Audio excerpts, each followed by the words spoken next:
Hello, and welcome to Hanratty on Karate. So I've had a couple of weeks off because I was on my golfing vacation, which I usually take at this time of year.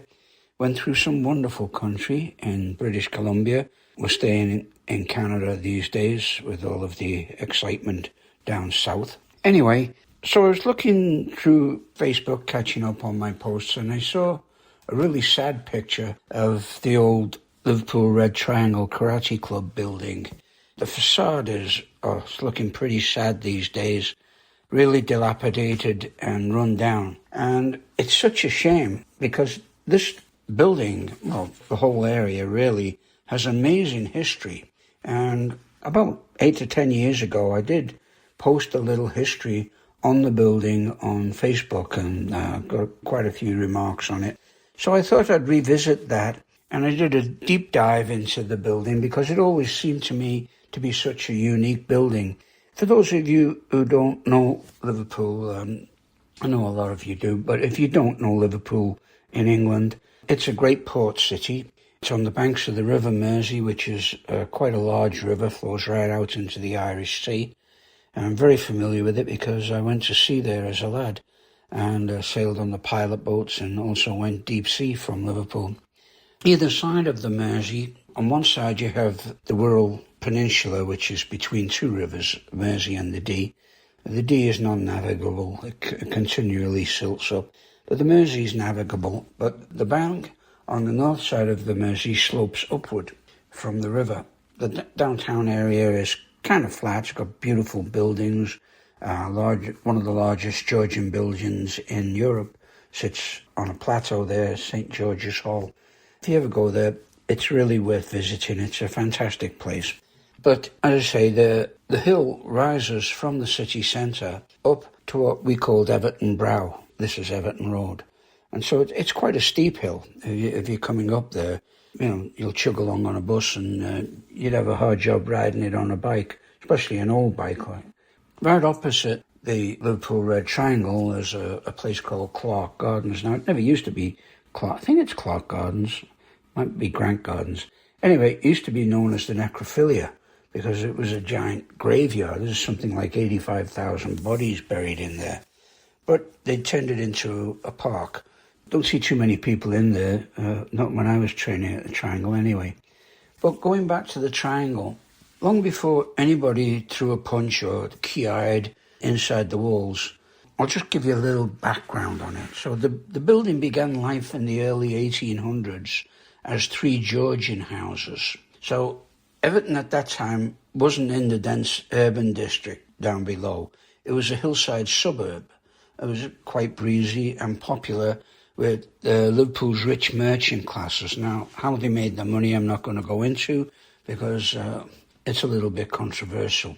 But anyway, they made the money, and these people always gave back to the city. You'll see streets named after them, statues here and there, parks named after them. They're not like today's trillionaires who just blow it all up their nose or shoot it into space or whatever. But they used to leave something as a legacy for the people. But anyway, these 3 Georgian houses were built on the top of the hill. So they were 3 stories, double-fronted, very symmetrical brickwork with service yards behind them. And they were built for families who'd done well in Liverpool's booming maritime economy, like ship's chandlers, merchants, professionals, lawyers, ship owners, stuff like that. So if you stand outside the Triangle today, first thing you notice is there's a gate, right? Now, when I was going the Triangle, it was kind of an open gate. We did lock it at night, but it was just like an iron barred gate. Now it's almost steel plate. But it slopes down into a courtyard. And this is classical Georgian carriage architecture.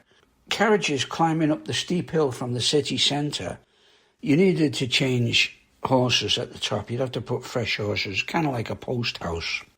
So the courtyard was tucked behind the houses and perfect for stables, coach storage, and even a small carriage stop if you were running a commercial business.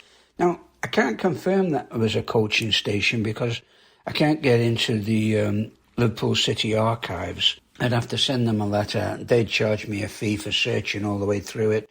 and then maybe I'd get it in about a year or 2 years, who knows. But when you look at it from the outside, this hypothesis is probably what you'd come up with as well. All the historical details feel like this was a coaching stop.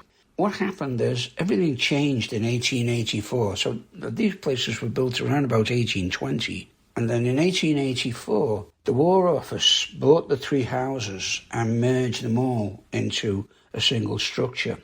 And it was called the Everton Road Drill Hall. They knocked all the internal walls through. The floors were reinforced. The courtyard became a drill yard. And the building took on a whole new identity. And it's tied quite tightly to Britain's military history. It became the home then of the 19th Lancashire Rifle Volunteers and later on the 6th Volunteer Battalion of the King's Own Liverpool Regiment. So in 1908 it was reorganised again under the Territorial Force. So in 1914, when the First World War broke out, people signed up in Liverpool and they all signed up at Everton Road Drill Hall. So they all gathered in that very building. They were mobilised there, they trained there, they marched in and out of the courtyard, all on the way to the Western Front. So it's quite sobering to think that the same floors we train on were once the floors where soldiers prepared for war, and the same down in the courtyard just below the triangle training floor. The building remained in military use and under military ownership until 1967. So it went through 2 world wars and countless reorganisations and stuff like that. Parallel to its military life, even when it was a military hall, the Everton Red Triangle Boxing Club, one of Liverpool's oldest and most respected boxing gyms, trained there. These were fighters trained in the same rooms where the soldiers drilled, and it became a hub of working class sport, so kind of tough, honest, and deeply rooted in the community. In the 1960s, we took on a new era, and this is one that kind of shaped my life. It became the Liverpool Red Triangle Karate Club. So this was the very early era of British karate. Now, before that, the karate club was over on Breck Road in an old boys' orphanage there, and then it moved to the Triangle. So this is all around the Vernon Bell area, and Tetsuji Murakami was one of the first JK instructors there. Also, formation of the KUGB under different people. So my original sensei, Frank Vernon, one of the founders of the KUGB, you had Alan Green, Smith, Andy Sherry. All of these guys were very influential in forming the early part of the KUGB, which became one of the strongest karate organizations in Europe. It still is. It's an amazing organization. It's still one of the most influential dojos in the world. It's brought out many, many fighters. And I'm proud to say that from about 1970 to 1980, I was part of it. The building was practically perfect for karate. The heating was practically non-existent. If you've been there in the winter, you'd know that. And also, there was certainly no AC. Nobody had heard of air conditioning. But you trained hard because the environment demanded it. It's just a place where the echoes of your training mixed with the ghost of the military past. It just always felt right, the Triangle. The floor was amazing. They left a perfectly formed karate floor. It's still there. You just can't beat it. So generations of karateka have passed through those doors. Some became champions, some became teachers, and all of them were shaped by that building's character, just its toughness, its history, its sense of purpose. And it's probably, the building now stands as one of Liverpool's most historically layered sporting sites.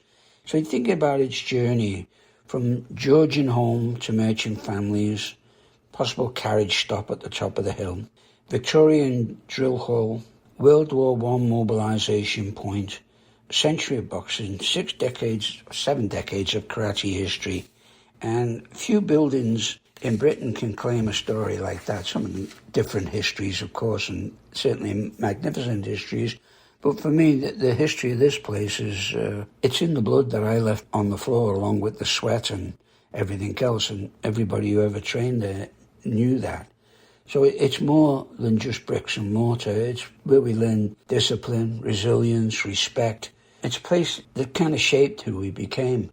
Now, the sad part of it is, as I say, I saw this picture on Facebook a few weeks ago at the front of the building and saying it's going to be demolished and all that, which is a great pity because my old friend Bob Poynton, very famous member of the KGB, who passed away a few years ago, we used to discuss what would happen to the building, and Bob was very instrumental in putting forward ideas to the council and all that. And last time I spoke to him shortly before he passed, he was very hopeful that the karate club would be included in the plans for the new building. Apparently a developer wanted to build some housing or something, but a community centre as well on the site. One of the things that he said he would definitely do would be to include a permanent training area for the triangle, which I hope is still on the boards, but you never know. I mean, councils come and go, and their ideas change, and depends who pays them the money. We all know that. We just got to look at around us and have a look at the politics.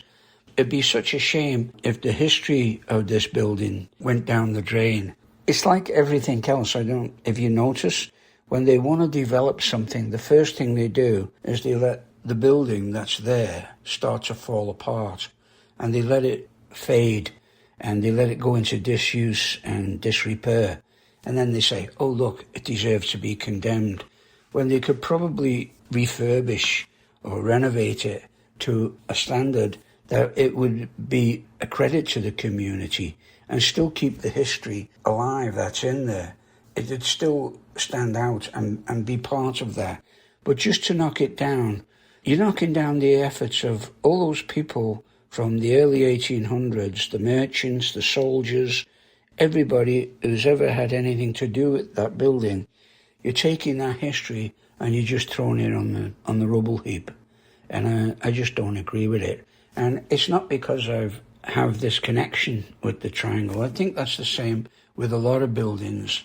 And the thing with buildings in England is they're not as hard to renovate as, say, the buildings we have in Canada. A lot of buildings in Canada are wooden buildings. English buildings are built of bricks and mortar and are built to last. This is why you see centuries-old churches. They seem to have no problem fixing them up. But anything that has a history to do with common people, it's just a shame that that's going to go out the window. So as I say, I was very sad to see that picture of the triangle looking even more dilapidated than when I used to go there 40, 50 years ago. If anybody's got any influence or knows anybody that can do something about it, now that Bobby's passed, I don't know who's carrying the torch. Maybe just see what you can do. All right? Anyway, that's enough for now. Thank you for your feedback. I've been getting quite a lot lately. People asking me questions, particularly on kata applications and stuff like that. Don't be rigid in your applications. Keep the technique as it is, but look for your own explanations of why you're doing it. And don't stop asking why. Anyway, that's it for me. Any queries, comments, very welcome. Thank you.